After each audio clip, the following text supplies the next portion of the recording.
Welcome. In this video, we will learn about data visualization and representation. Data visualization is an important pillar of machine learning. It helps us formulate the right strategies to understand data. Visual representation of data assists us in choosing the right algorithm. One of the main goals of data visualization is to communicate clearly using graphs and charts. These graphs help us communicate information clearly and efficiently. We encounter numerical data all the time in real world.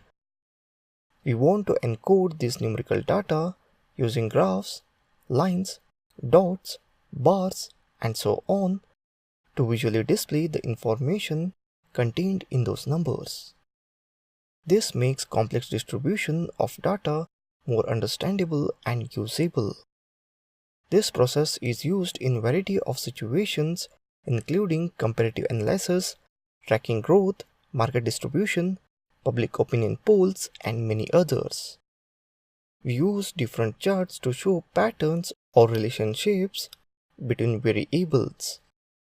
We use histogram to display distribution of data. We use tables when we want to look up a specific measurement. In this section, we will look at various scenarios and discussion what visualization we can use in these situations.